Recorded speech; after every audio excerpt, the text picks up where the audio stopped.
Hi everyone, my name is Favour Nerrise. I'm currently a AI and ML resident here at Sandbox AQ. Part of why I'm a resident is because I'm also concurrently pursuing my PhD in electrical engineering at Stanford University. Favour Nerrise is a PhD candidate in electrical engineering, and her presentation is entitled Quick Reflexes and Lost Memories, Teaching AI to Spot Brain Disease.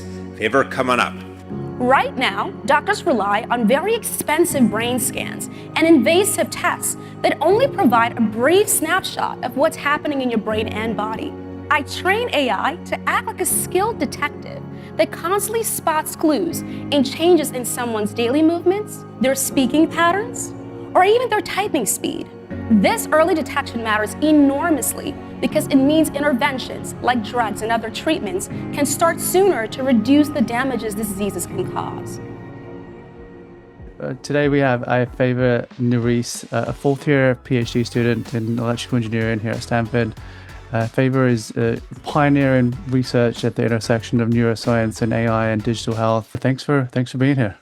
Yeah, thanks for having me. Happy to be here. Great. Well, yeah. Let's kind of get into maybe your background. Like, tell me a little bit about the beginning and where you grew up. Yeah, sure. So, I grew up in Cameroon, so it's Central Africa, and it's a wonderful country.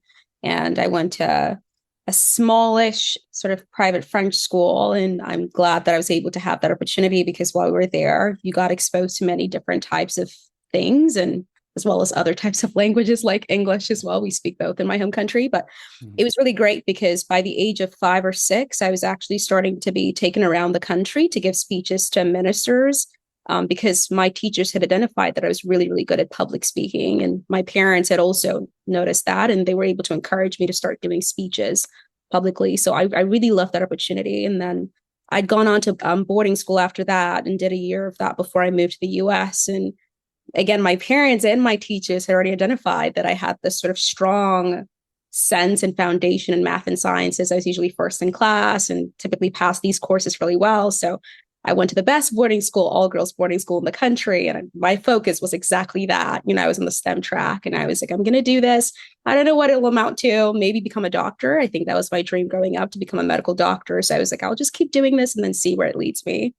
When I moved to the US, I was able to, again, just keep on studying in these courses. And once again, I really have to just thank people. I think, people talk about stroke of luck. Really, I think a stroke of people. I think if people are not there to identify you along the way, it's really hard to just be good and qualified on your own and make things happen. So even from middle school, when I moved to the US, I had a 7th grade science teacher, Mr. Brown, who enrolled me in science fair. And literally my first year being in the US, I went to regionals and then nationals and et cetera and et cetera. And the next year we were on Science Bowl on TV. And then I did it again and again.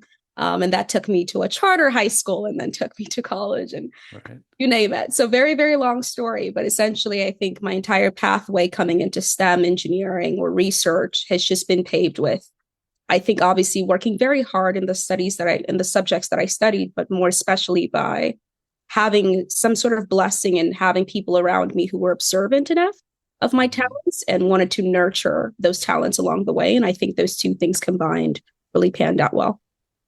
Right. Was there anyone in particular, maybe you mentioned Mr. Brown, was he influential in kind of helping direct the interest towards math and science?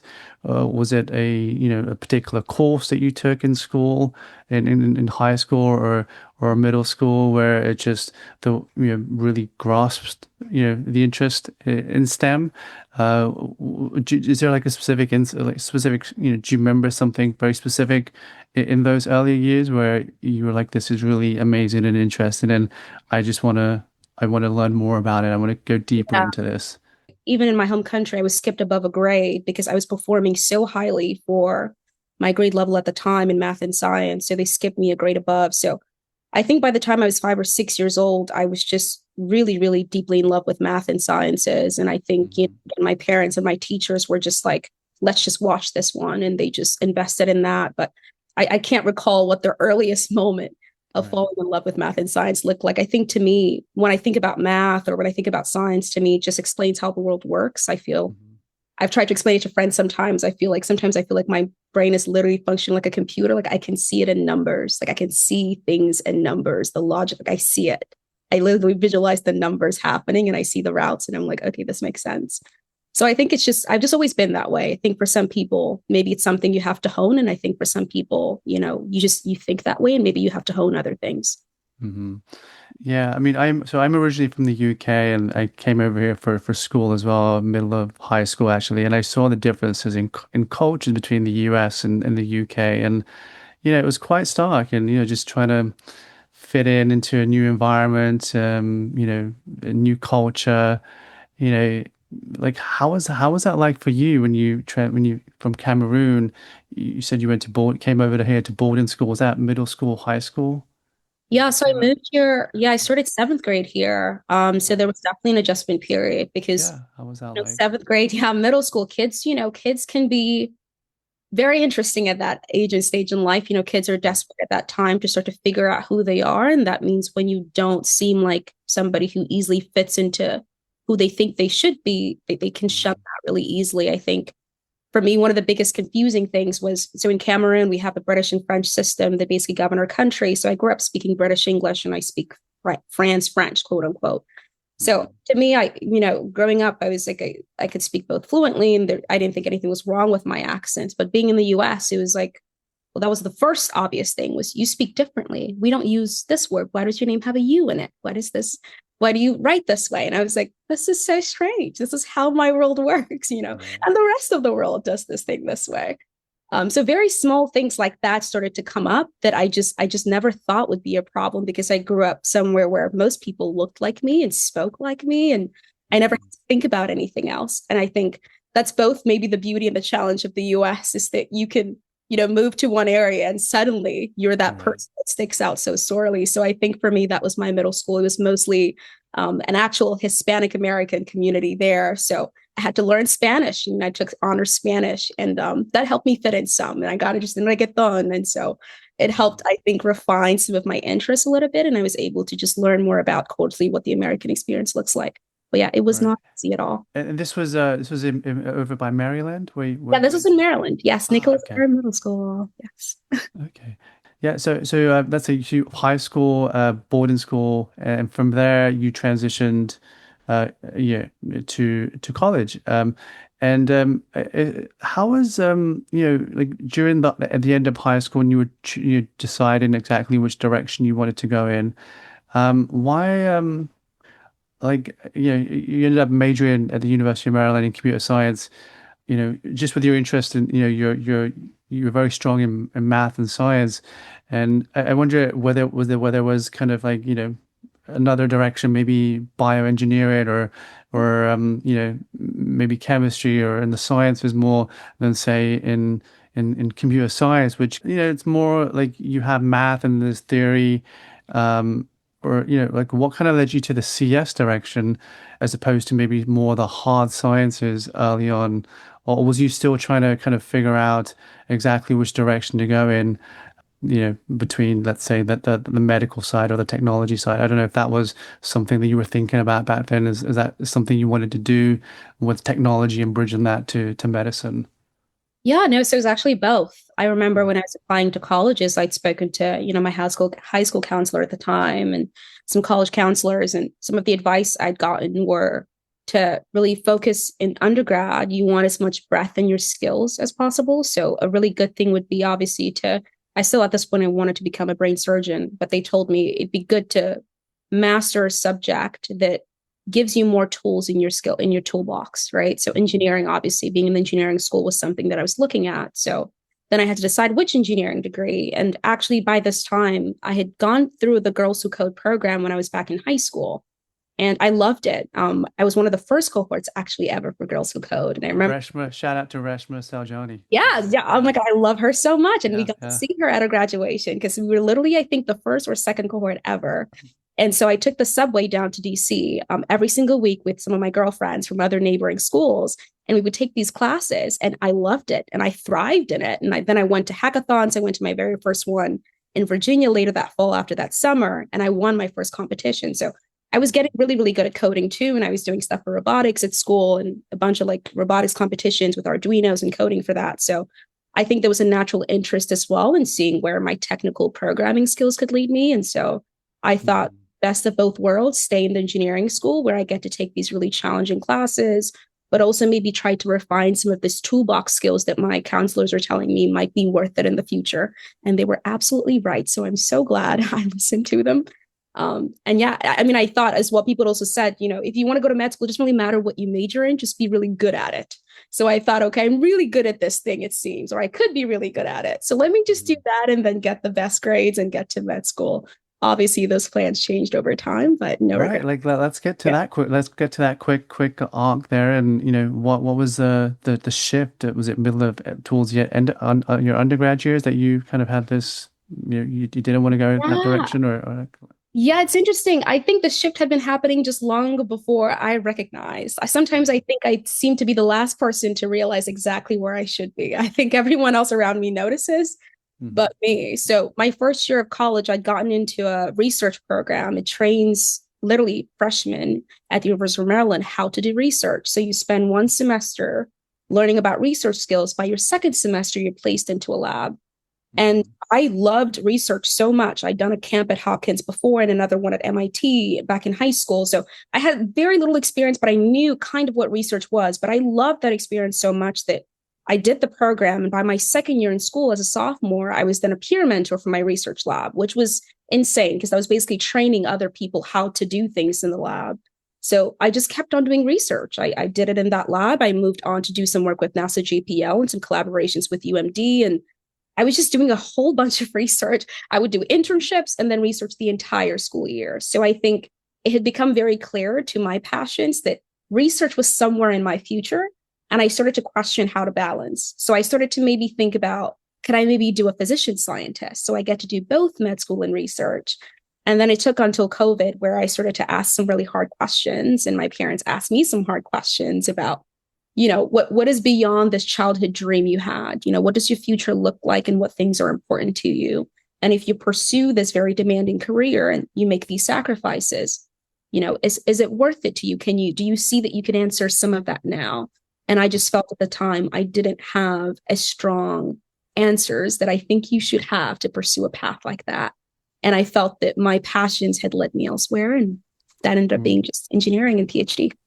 Right. I mean, you go from CS to then what the PhD from CS undergrad to double E in like I mean, did you take a couple double E classes in undergrad to get a sense of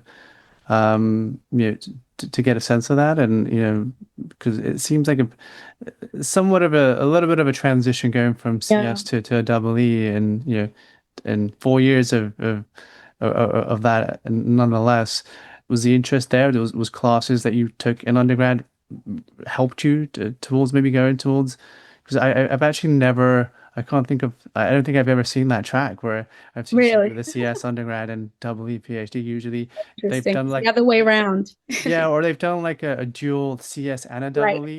right. Exactly. My undergrad didn't have that. Yeah, so we had computer engineering, electrical engineering, or CS. And I actually was on the CompE track, but Hmm. CS just ended up having fewer requirements in the end to leave. And I was double minoring as well. So Ah. it pretty much took a bunch of the exact fundamental EE courses. So all the Hmm. required 1-200 levels, I took all the same. And then I just thought I want a double minor and I wanted the flexibility to study abroad. And I didn't want to be limited to having an entire other year to then just complete a few classes, because that's what you'd have to do, because the classes were structured sort of like a once a year type of class. So you have to wait till the spring to take a certain class. So I'd have to stay in Hmm. your year. And I just thought it wasn't worth it at that point. And I had the foundation that I needed. And yeah, I didn't really have to, I think, do too much transition wise, other than I think the biggest change for me, obviously being at Stanford, was going from semester system to quarter system, because I started immediately after my undergrad was done. So that was Hmm. probably honestly the biggest shock, because everything is just faster and more condensed. Yeah. Yeah. You get to Stanford, you start in your PhD program in double E. During that process, I mean, are you taking maybe courses in double E to begin with, or are you starting to immediately plan out what your research and what that thesis looked like? You mentioned, earlier you were doing a lot of, like, you were asking questions, observing, maybe others were observing in you. asking questions whether you're going down the right path. Basically this is like the scientific method that we're talking about here, like that one is kind of going through. Like, how did you get to the topic for your PhD right now? And was it just in the initial period? Was it just taking the basic classes and maybe getting familiar with what your PhD advisors are telling you, what you should be focused on, and maybe refining what that should be, or yes, basically, how did you get from when you began your PhD to the point where you are now with your research that you're doing now, and which we can get into, which is around quick reflexes and lost memories in teaching AI to spot brain diseases, which was also the title of your 3-minute thesis competition. So, yeah. Yeah. To get to the research point now, so I haven't deviated honestly too much from my original goals. So again, growing up, I wanted to be a brain surgeon. So I've always been interested in the brain. And I think I've always been a very certain of, I know exactly what I'm going to do in life and I know what I want to do in life. So I knew it would have something to do with medicine and something to do with the brain. And in college, the first year experience that I mentioned doing research, again, God has a funny way of making things happen, but that was actually also in brain research and specifically in electrical engineering and the brain. Essentially what we did was we were trying to build a 3D helmet that does transcranial magnetic stimulation of people who have, tremors. And so when they have tremors, people have Alzheimer's disease and they exhibit certain tremors or Parkinson's, we wanted to modulate those symptoms in real time. And to do so, we had to do two things. One, we had to engineer the magnetic coils. So those were being built at the FDA, which was ongoing engineering work. And then on the other side, the programming side, we were sort of trying to design an on-chip sort of device that could sort of run the AI algorithms to determine the best time and best ways to calibrate and sort of the best thresholds to emit the signals to regulate those tremors. So I was doing that again, literally by my freshman year. So I wanted to continue in that when I was deciding on my PhD because I felt really motivated and interested in problems like that. And thankfully, Stanford has literally no shortage of brain-related research. The Woodside Neuroscience Institute has been phenomenal at that. So I had reached out to certain professors here beforehand, and I had the pleasure of hearing back from them. So I felt very confident that I'd have a good amount of people whom I could feel motivated to work with. And eventually that ended up being my PI.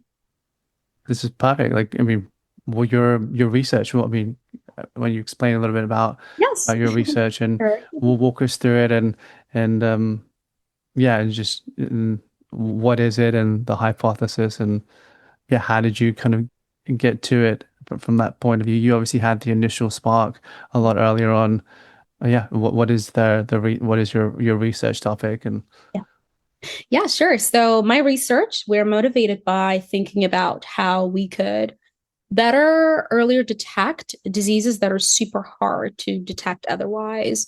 So for a lot of brain disorders that are neurodegenerative, meaning that they have to do with the degeneration or loss of function of something to do with the brain and brain systems and nervous systems, we find it very hard to diagnose those diseases earlier on because the symptoms of them tend to manifest differently for almost every single person. There are actually very few instances where you can see the disease sort of exactly manifest the exact same way. And what I mean by that is because there are biological things that happen with these diseases. For example, in Parkinson's disease, we know that there is basically a death of certain cells that have to do with the production of dopamine, right? So we know that happens. But outside of that, clinically, almost anything else can happen. You can have, for example, reduction of sleep. You can have, heart rate sort of variability, which basically means your circadian rhythm is off. You could exhibit gastrointestinal symptoms. You could exhibit neuropsychiatric symptoms. Again, these are things that even just by themselves look different for people. And then if you're trying to determine whether this relates to, maybe just aging versus an existing condition versus a brain disease, you're asking very, very difficult questions here. So clinicians who are experts and are trained at this, find it very difficult. And so we started to think as the age of digital health has been, rapidly growing, we're thinking, well, more and more of these people have access to digital measures, right? We carry our phones almost everywhere. We now wear our smartwatch and Apple Watches to sleep. We have, ear pods in all the time, and we interact with our keyboards and type. And there has been a growing body of research that shows that a lot of these natural activities that we do throughout the day actually have some correlation to a lot of these complex heterogeneous symptoms that we see that happens differently for everybody. So what if we could just look at some of those and try to correlate them with the existing clinical standards that we have, right? If we know that how you type tends to differ if you're maybe gaining loss of motor function related to a brain disease, if I just observe your typing speed for a long time, could I then maybe predict that something is off compared to normal? Right. So this is how we start to think about these questions. And as more and more other labs and institutions have invested in this growing body of research, and other startups are coming up in this space, it's been really fascinating to sit in the middle of it and try to also figure out where we can carve an edge and combine different types of modalities, especially with our work. There's a lot of variables that I'm sure that you're looking at here, and obviously your Apple Watch, it has a gyroscope in there, as heart rate Accelerometers and yeah. Exactly, right. And we can look at other hardware devices too, like the Aura Right. Ring, Right, for exactly. Yes. sleep, Yes. the Whoop. There's this Exactly. whole plethora of them. Mm. How do you then take that data and then kind of like synthesize that, or make sense of it to a particular, degenerative disease like Parkinson's, which has so many, there could be so many variables that go into it. And Right. how do you pinpoint it to if it even is that? And Exactly. if it is even, early, in early stages of it, like, because it just seems like a very laborious task and to do, unless you have a bunch of different markers that you're looking at and tracking. But even that seems pretty overwhelming to maybe look at a lot of that. Is that where Yeah. you're using maybe the data, that you have all of that, you're using maybe ML to maybe to do some of the analysis there and kind of pick up Yeah. patterns? Exactly. So that's the beauty. People talk about all the use cases of AI. I think one of the best ways to think about AI is just it's a pattern finder. It's really good Mhm. to be able to ingest data and find some pattern. Now, the difficult part about AI is figuring out what patterns really and what exactly it's looking at to come up with such patterns. Clinically, that's the hard thing to validate, right? So we want to make sure that it's looking at the right things to come up with those patterns. But it's generally pretty good at that. So that's exactly how we've been trying to cut through some of this work. Is a lot of people who go into hospitals, you think about the last time you went into a hospital, you filled out a bunch of questionnaires and maybe had a bunch of different tests done. And maybe sometimes for some of our patients, especially, they might get something to take home with them to continue to observe and track them. So if we have a lot of this baseline foundational clinical data about their current status, what we're doing right now is we want to essentially, before we get to the, AI can do this and that, I don't really, like to tote that so much when it comes to clinical use cases. Our first goal is to really be able to inform, right? So we want to say, if we have this baseline clinical data that experts think this might be going on with you, then with our system, can we find and arrive to similar conclusions? If that correlates strongly with what clinicians have found. And that's where you see things like my work that correlates things we see with video and correlating that back to brain imaging, right? So if experts think they saw certain structural markers in your brain imaging, and if I only have video observations of you moving, can I correlate the things I see with your gait movement back to what experts saw with your brain structural damage, right? So first we inform, and then you get to points where if you have enough of a population and enough trends that you now have some certainty over and some clinician input into, then we get to the stage where we think, okay, we can now start to rely more on these other objective measures. But I think it's going to be that two-stage process of first really ensuring that we're informing these models we're building with the right things to look at, and validating it, at least, even when it's unsupervised, meaning we're not informing it on what to look at, if we can at least have some interpretability that allows us to have some certainty into exactly what the outcomes are, then we have more trust to then let AI do some more of these automated processes itself. Definitely, there's a whole, the information is out there, whether you're looking, from your, let's say your primary physician, let's say your nutritionist, your cardiologist, let's say. So all these specialties, let's just say they're all within Stanford, and they have, they have all these disparate data points, and maybe there's different systems where the data lies somewhere. Maybe the brain scan lies somewhere else, and maybe your blood results lie somewhere else, and it's like, okay, we have all this information, this data available, but they're all in different areas of maybe, within the healthcare system. Exactly. And then how do you like then take all that and make sense of it in one unified, platform? And again, and how do you get permission to actually bring all this information in one place? I mean, have you had difficulty in maybe looking at that, or? Yeah, no, I mean, you're pointing out a very valid concern here. I think, unfortunately, with clinical data, there are still many, to some degree, rightfully, right? There are still many blocks. You shouldn't be able to access, I think, all the clinical data about people because this data is protected by HIPAA. It's personable, identifiable data, so information. So they do have to be protected and sometimes sort of put in different places. And some of the work that we do is exactly on that. My latest works have been about integration of multimodalities. And specifically, when we say multimodalities, we mean things like your brain imaging is kept somewhere else that's separate to maybe your blood test results kept separately to if you had a sensor. I mean, sometimes they're not even in the same data set. Sometimes it's a whole separate data set. So how do you even leverage using machine learning or AI to learn from two different domains, we call it, right? So data that was collected at a different site on a different day to another that was collected maybe 3 years later. Thankfully, again, there's more growth in the literature and just in the field to find better ways to rectify and learn from different types of data. So that's the work that I've been building up towards, is exactly trying to sort of come up with this unified layer and framework for how we merge different types of data together. And if we can't get it all from the same place, even if we leverage from somewhere else and we have population level trends, then we sort of think about how do we transfer population level trends to an individualized sort of report.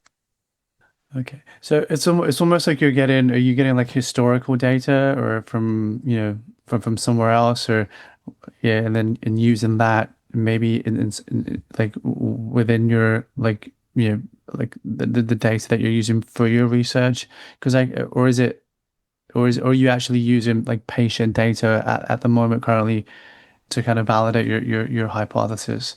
Yeah, so a lot of our data has to be historical because to work with a lot of clinical data, you need IRB protocols. You need to go through a very specific process to collect and protect that data while you're using it. So what we do differently is outside of data that we've collected privately at Stanford, which is more recent data, we also leverage very large sort of open science-ish in a way. I say open-ish because they're open to the point where you have to request obviously access to it and show valid use cases for it. But there are large online databases like the UK Biobank, which has tens of thousands of patients that has a lot of this data.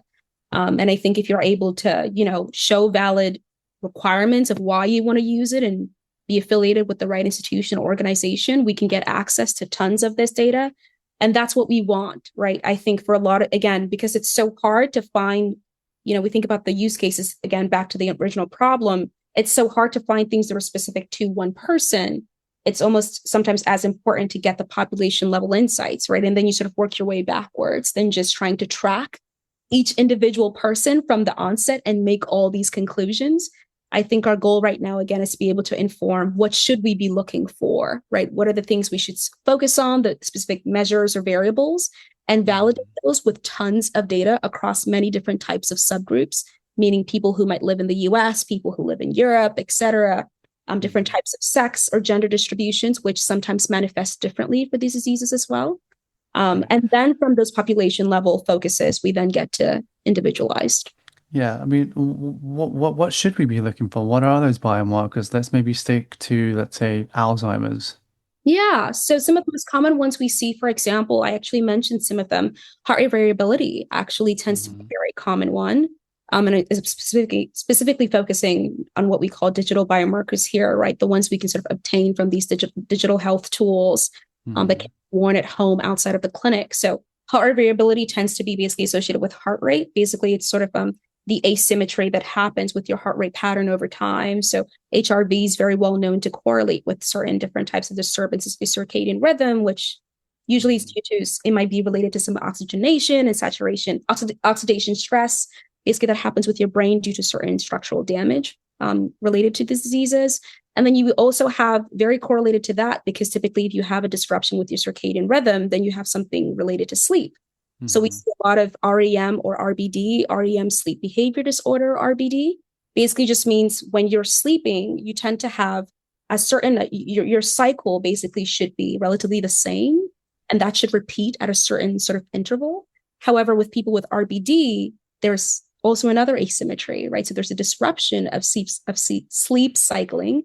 And in the past, clinicians would have to do sleep studies, right? So you have to go into somewhere and lay on this bed and get a video taken of you and do EEG and all these complicated things. And we're saying, well, if you have Oura rings and you have, your Apple Watch or Fitbit or Whoop that already tells you literally how much time you spent in certain sleep cycles, that's called sleep staging. We can look at that data as well. And you don't have to go in somewhere else separately for multiple nights to pay for something else to do that. So heart rate variability, sleep staging is a very common one. Also exercise. I mean, we know this, and I think our doctors all say it all the time, but physical activity levels tends to be a very huge correlative marker, and especially how that differentiates based on daytime sleepiness.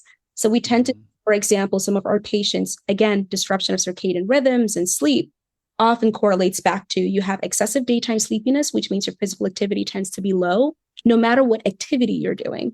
So that's a very distinctive marker as well with some of these diseases. So I tend to focus as well in my work on almost looking at markers that have some lifestyle prevention outcomes, right? So I try to not just focus on things that, well, we found out, now there's nothing you can do, right? I really enjoy looking at literature that correlates to digital biomarkers that have some way in which you can modify your lifestyle to then hopefully improve those outcomes. So again, if we can early detect and we know that they're lifestyle preventable, then we can simply hopefully tune behavior, right, to hopefully reduce your chances or probability of developing that disease.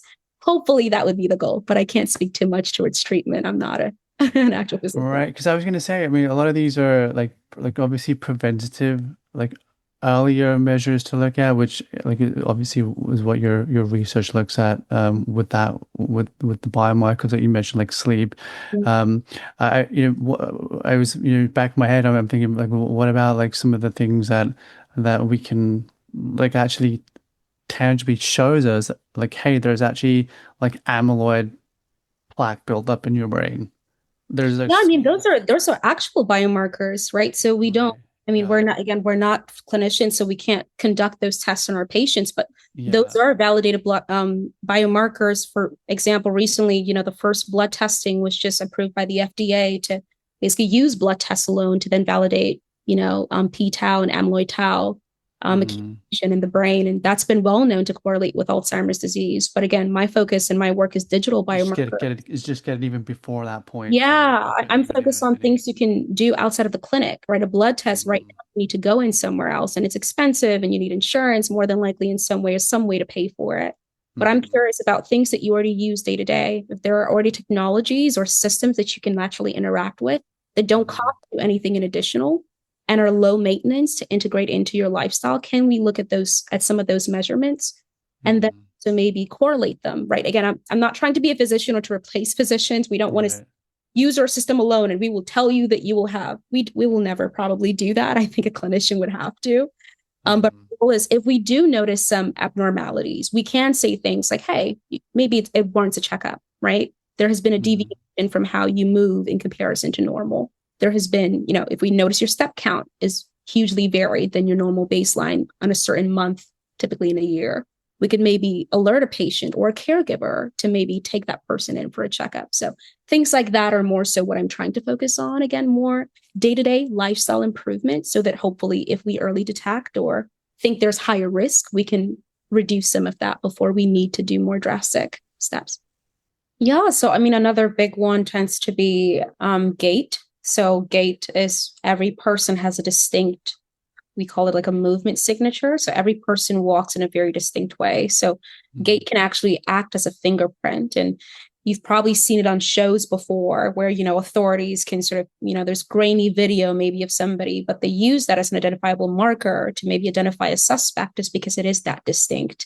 And with computer vision, if you're able to essentially find out more or extract kinematic measures that are again, distinctly associated with a person, then you can imagine it's easier to track when that signature that's so distinct changes, right? Because it's going to change person to person in a very different way. So gait is a very obvious one. So for that, you can use things like video. So if you have a cell phone that has, recording capability and you record yourself, the standard gait assessment is literally a 30-second walk back and forth over the length of 5 minutes. And experts look at that and basically determine what your gait's impairment severity is. So you can imagine if you can do that at home, or some people already have even, in-home indoor cameras already installed, especially for elderly who might just need to be monitored for support. If you have systems like that already in place, then maybe we could leverage that existing technology as well. And, there are concerns about maybe privacy preserving in systems like that. So there's other technologies we can use as well. There's radar, for example, which doesn't require you to actually record identifiable features, but it can also observe things like movement and gait and even breathing without actually storing any facial or bodily features themselves. So, yeah, and lots of digital technologies. Yeah. So for the gate, I mean, I guess there's no consumer technology specific to that. It would be you're recording, you're walking like the way you walk, or is it like I've never like seen that or heard of that. Like how, so the way you walk, or like maybe you go to one side a little bit, or maybe like how would one how would one detect that? I'm sure most people that are probably listening, it may be new to them. It definitely is for me. The way you walk. Yeah, Yeah. for sure. I mean, this is why pretty much the gold standard is right now clinical and clinicians sort of assessing it. So for gait assessments, there have been improvements on the technology side. One of the best technologies being used right now is like the gait right system, which is essentially it's like a treadmill. So you basically get on this treadmill that has very distinct pressure sensors that are inbuilt into the treadmill, and you basically walk again for a certain length of time. And there are very distinct things to do with gait, like your stride length, meaning how long your steps basically are, right? And these distinctions in that between your two different feet, your balance and things correlated to your balance, the speed at which you're walking. You talked about limping, right? That shows up with gait, right? Like a foot stepping in front of the other typically means you have a shorter stride in one leg, one foot versus the other.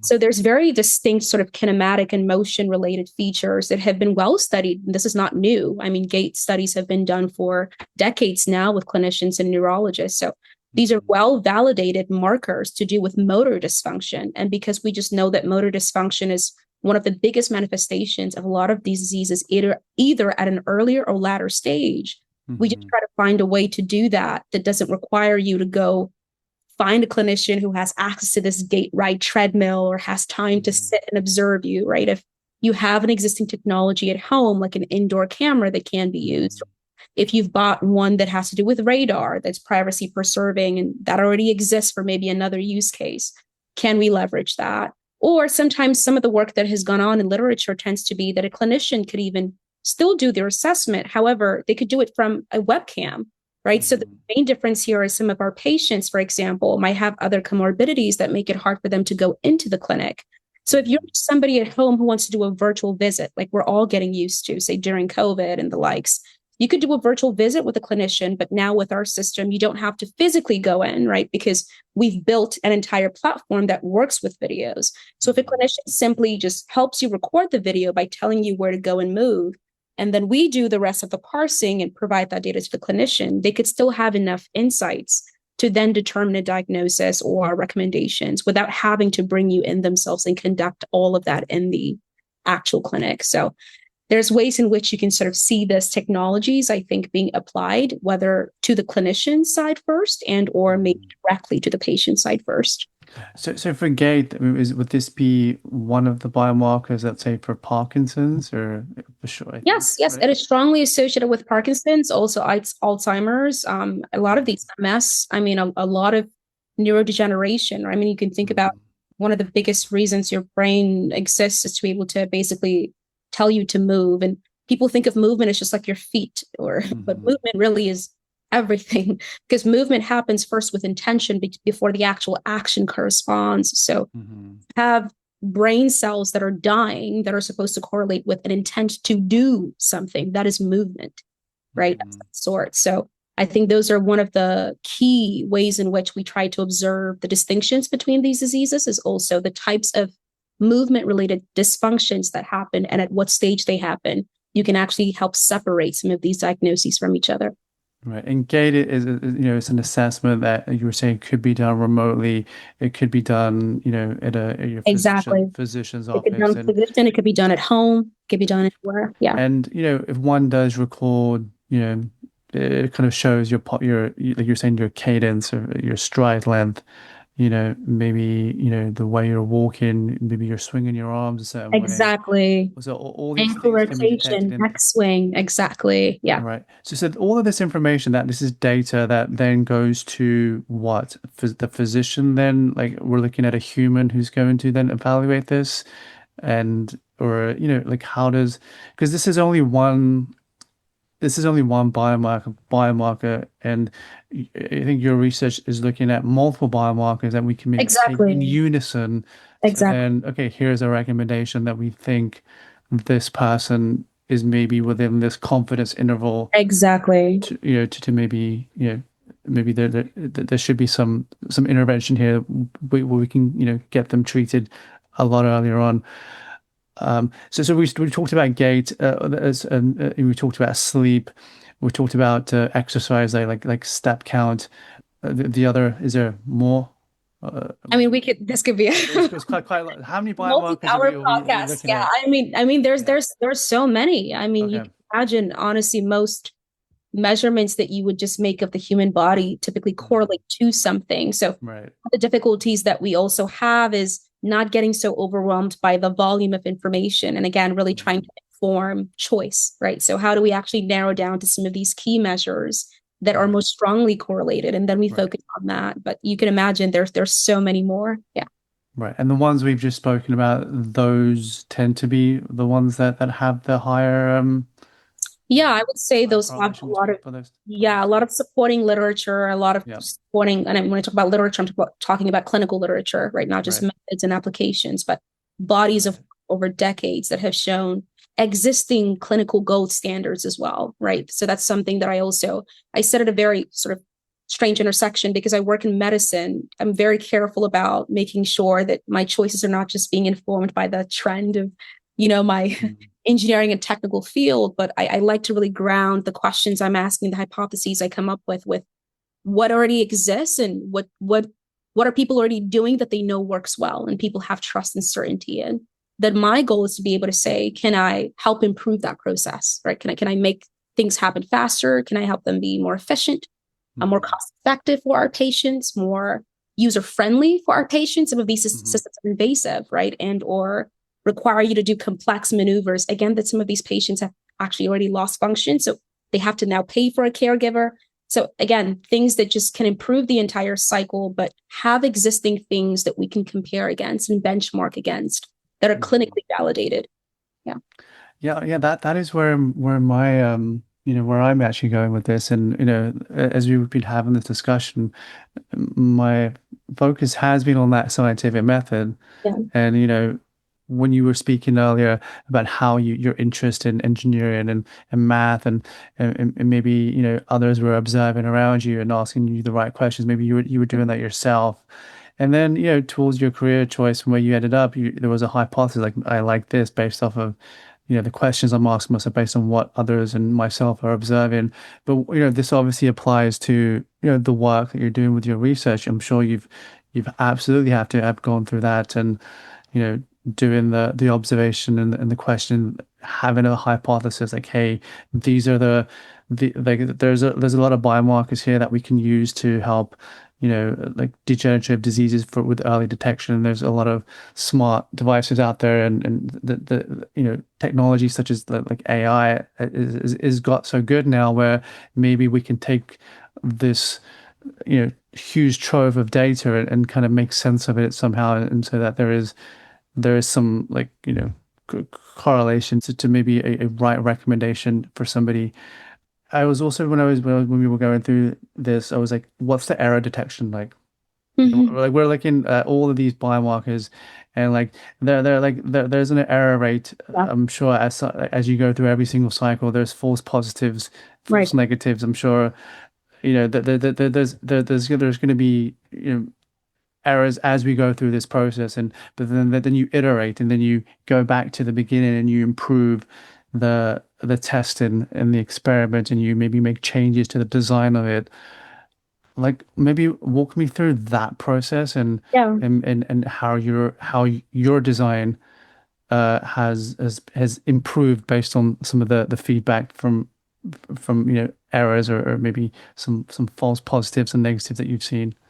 Yeah, yeah, no, that's an interesting question. So I think there are two sort of ways in which I tend to look at how we observe error. The first tends to be because the systems that we design tend to be clinician in the loop. We typically have our neurologist collaborators who are part of the process, part of, paper writing, part of data collection, part of hypothesis forming, and they tend to sometimes provide, for example, ratings, right? Like real expert ratings that we compare against. So that tends to inform how we interpret error, right? So naturally, if you're working with AI ML systems, there are very sort of clearly defined metrics like accuracy, and a lot of people get excited. If I have 90+% accuracy, it must be good. But really, what we care about is what a clinician says. So, for example, for our GATE studies, if a clinician has assigned a patient, typically sometimes we've even done multi-ratings just for certainty. So we have 3 clinicians rate the exact same patient a certain score on gait impairment.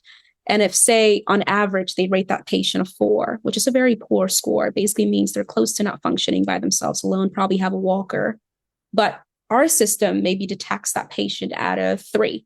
The gap between 3 and 4 are very, very close, right? So naturally, you might, if you're just going off of raw ML metrics, you might be like, miss the class label, right? That takes a huge notch out of accuracy. But if we're looking at it from the clinical interpretive lens, actually, clinicians will tell you most likely the reason why we do multiple clinician ratings and average them is because one clinician is probably going to rate it a 3 and another a 4. So our system isn't that off. It's just guessing like one of the clinicians could have, right? It's just that there might be those different experiences for clinicians themselves based on expertise and just different, backgrounds, the day of the study even, or all the random variables that life brings. So I look at error through that lens, right? Again, this is why I like to ground myself in clinician in the loop and clinical literature in the loop, and just make sure we look at things from that angle. I think the second way in which we also look at error, we typically are metrics that we observe outside of accuracy. We include things like sensitivity and, specificity, which have to do with basically looking at those false positives and, false negatives, because we want to mitigate those. But also, I think we look at error in terms of, are there error trends that are happening for a distinct subset of patients, right? So, for example, because we know that age tends to be highly correlated with our diseases, if there are, if age is highly correlated and or sex is highly correlated, could that have a bigger effect on the error groups that we're seeing versus not? If we remove those metrics outside of all our features, what does that look like? Should we remove those features, right? So we also tend to look at error not just as like throw everything at the book and then just, oh man, accuracy went down or accuracy went up. We also think about, if I were to split this up, if I did age bands, for example, if I grouped up my cohort of 60 to 70 versus my cohort of 71 to 80, am I performing relatively similarly? Or do I tend to notice that my group of 80 plus, maybe I'm always so great at performing because it's more likely that a highly aged population has severe gait impairment. Whereas 60 plus, there's more variability. So my system is always going to struggle more. If so, then I might not be paying attention to the right things because I want my system to perform just as well, generalizable, no matter what age group, right, I'm looking at. So things like that. Yeah, and I mean, I guess it comes back to like, why are you doing this? Like, what is the hypothesis? Like, what's your thesis? Like, what are we trying to prove here? What are we trying to show? We're trying to, Yeah. and that's all, at the end of it, we're trying to get, we're trying to get as much like confidence in based on these biomarkers that we have, and having some certainty that, hey, like there's a very high likelihood that you may have an early detection for, one of these neurodegenerative diseases. And so that's the thesis. That's what we're looking at. That's what we're like, that paper is, what your research is focused on. And I guess they all change based off of like you're saying, like the age bands. Like maybe it's maybe maybe the gait is probably more correlated with a higher age band Right. than if you're, of a lower age, maybe something, and maybe exercise is a little bit more Right. higher Exactly. than the other. So Right. but yes, but you're looking at, like, it looks like you're definitely like taking this into account Right. when you're designing Right. the experiment. Maybe walk me through, like, the experiment, like, like how your research, you've came up with your thesis, like the research, and like how are you doing the experiment process, and like how are you going out and getting data, and how is that changing based off of this, based on more information that you do get, Yeah. and maybe incorrect information that maybe is like, hey, this is totally incorrect. We're not doing this right. We need to make changes here. Are you iterating fairly quickly? And Yes. Yes. Yes. For yeah, sure. yeah, Yeah, for sure. I think because, the PhD is a finite process. So right, right, I have a lab that I'm running for decades. So yeah, I know I have to get out of this very soon. So yeah, there's definitely lots of, pivots that I'm having to make. But again, I think the key distinction, and I'm very grateful for this, has been because there's so much collaboration in the yeah, type of that I do. So from the time we form the hypothesis is typically, my advisor, at least when I was sort of early in the process, my advisor typically has questions he's interested in based on talking to other clinical experts. And I have questions I'm interested in, and we sort of blend, where we want to look for answers. And hmm, through that process, typically we've collected some private data at Stanford hospitals, again, through our collaborators, and we typically merge those with or look at other, open science sort of data sets like I talked about before. And then we pretty much just go on to trying out, new techniques. We typically try to find a foundational benchmark that has been conducted. And then we sort of do what we call baseline, right? So you try out methods that have been shown, quote unquote, to have worked. And then you try to basically use those as baselines. And then you implement your method. And then you try to compare how your method performs against those methods. hmm, I've probably, I think, gotten away from that mentally as I've gotten deeper into the work, that there's less of a focus on me trying to compare to benchmarks, which is like the AI. I think I think my focus really tends to be, am I answering this question in a way that's well informed? And not just am I answering in a way that's well informed, are the answers meaningful to somebody? So I think that's a maybe harder approach to take because, even if you don't see them as exciting results, those can be really meaningful to clinicians, right? If we can show that we have lots of data, and maybe we are actually able to show that there is no correlation, it's not significant enough between some of these biomarkers that people might have thought should be significant. That's also very meaningful because people are putting lots of money into some of these studies. And if we can also show, maybe don't focus on this, focus on that instead, that's also a really, really good outcome. So that's more of my focus these days, is yeah, trying to have meaningfulness. yeah. You mentioned collaboration, like obviously with your PhD advisor.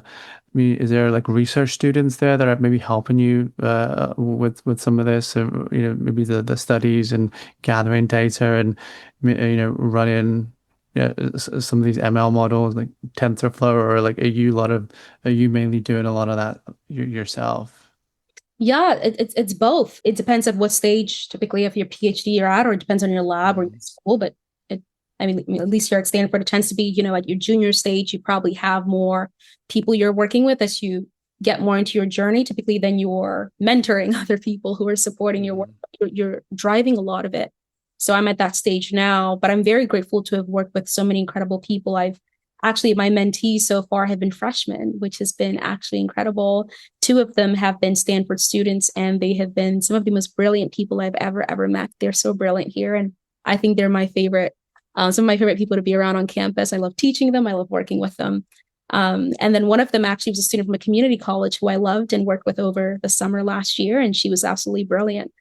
So I've worked with students like that. I've collaborated with, my postdocs who I lean on for a lot of wisdom and understanding. There are other faculty as well who collaborate with our lab. I'm part of the Stanford Translational AI Lab, and we have advisors from other engineering departments, again, from the School of Medicine, from, just a bunch of different fields, even from other institutions like Cornell Whale Medicine. So it's been a wonderful, wonderful experience because I've gotten to talk to neurologists and radiologists and just people I'd never thought I'd get to interact with doing this type of research, being an electrical engineer, I still get to interact with people like that on almost a day-to-day basis. So it's been pretty good. Yeah. And are they open to the research that you're doing, and maybe this change maybe actually going into place? Or, Yes, I mean, I don't think they give us the data otherwise because they're yeah. on it, So Right. yes, they're definitely interested. I think the growing, I don't know whether it's a Stanford culture as well. I think we're very lucky being placed where we're placed, right? So being in Silicon Valley and being surrounded by the level of innovation that we see in R&D and all these emerging technologies, I think that obviously also taps into clinicians here, right? It's not just us, the engineers, who get to feel that, or the scientists, but also the clinicians are really excited about it. They also want to be able to provide better outcomes for their patients. And if, we are touting that we think we found a better way to do so, I think clinicians are on board and just want to help us figure out and validate again and make sure that we're doing the right things and looking in the right places. So yeah, they're excited about it. I'd like to think. So they say. Yeah. I'm just thinking of a story of, I went for a I went probably maybe a month ago for a calcium CT scan, and Oh, thanks. because South, as a South Asian, but of descent, like heart disease obviously does run high, in the South Asian ethnicity. And I was like, okay, like I want to just see where I stand, and I actually had like my parents as well go in for it, and luckily, knock on wood, everything's okay. But I remember I was like, I went to the front desk. I was like, like, can I actually get this scan? Like, can I get a printout of it, or so I Yeah. can have it in my folder? Yeah. I have a bunch of other information that I have, and they were like very adamant in not wanting to give me Mhm. anything. Yeah. They're like, some was like closed off, and they don't want to, I was like, this Yeah. isn't like the scan that I paid for. Like, Right. it's not covered by insurance. I get it, but like, I still want to have access to it, and even in like the Stanford Medical app, Right. it wasn't even, there wasn't a section in there where my scans did exist. And I'm like, why? Like, there should be a way to have like, Mm, all of this, the scan that I have over at Stanford, one department at Stanford to the other, and right. my physician should also have access to this, and Right. have this, like all this information in one place that I can then make sense of, and so can my physician. Yeah. My physician, obviously, she got the copy of it too, but I was like, why can't I have it? And it's like, Yeah. it's almost like a little bit different, to your point with maybe it's like HIPAA law, or, not willing to give information across, different departments, or even to the patient to some extent. But I did find that quite frustrating. But yeah, I mean, let's I want to get to like what's ahead, and what kind of excites you. Like, you're in your fourth year now, and what's ahead for you? Yeah. I mean, I think the future looks like, continuing to hopefully put out some meaningful work. Hmm. Have a couple of projects, in the works right now. And we're just hoping to, again, grow some of these understandings that we have and hopefully just have more meaningful things and outcomes that we can use them for. And post that, I mean, career options, I'm hoping that this ties into whatever I do in the future, whether that's related to academic opportunities and or, founding something and going that journey and actually getting this out to people in everyday life. That would also be very interesting. And funny enough, you talked about sort of the HIPAA laws. I took a class this quarter that I really, really have loved. It's called Biomedical Innovation Law and Policy.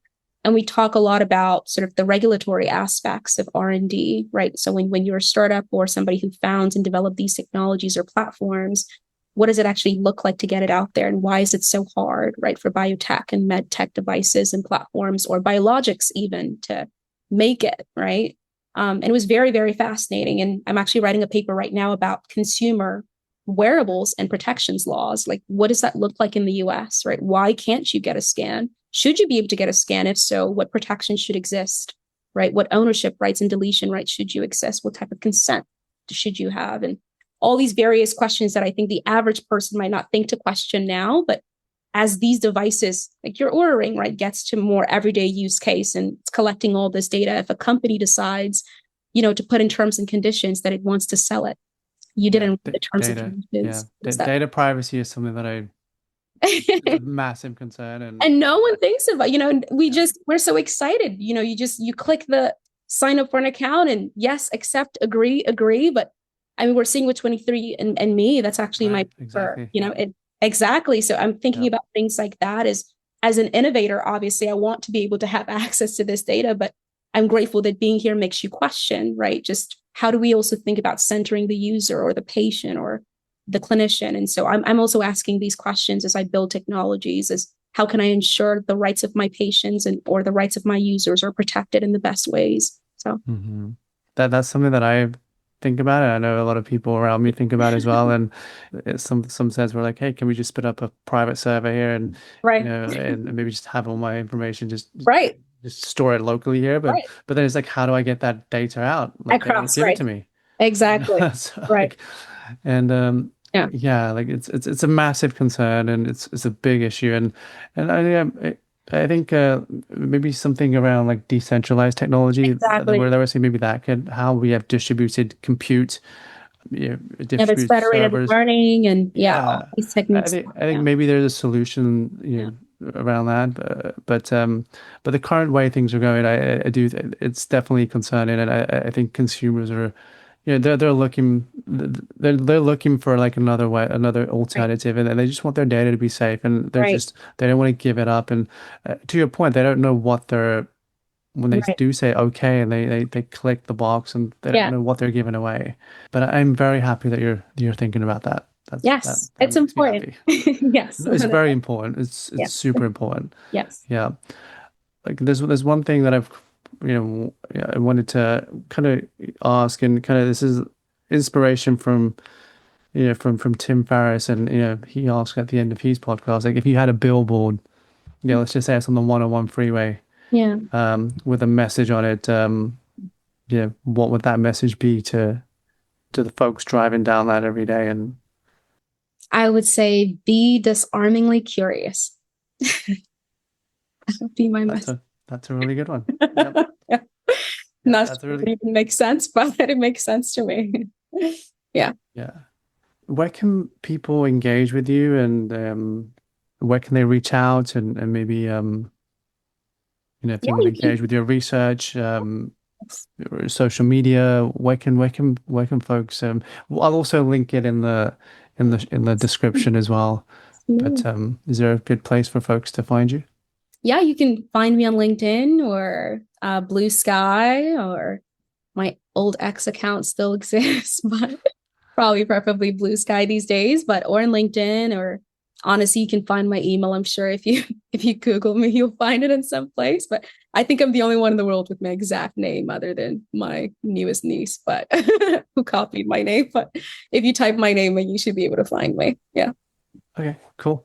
Well, thank you so much, Favour, for spending some time with me, and maybe speaking through your research, and getting to know you. Like I think I found it very fascinating, and everybody, I'm sure, listening will find this really interesting. Thank you so much. No worries. Thanks for having me. I appreciate it.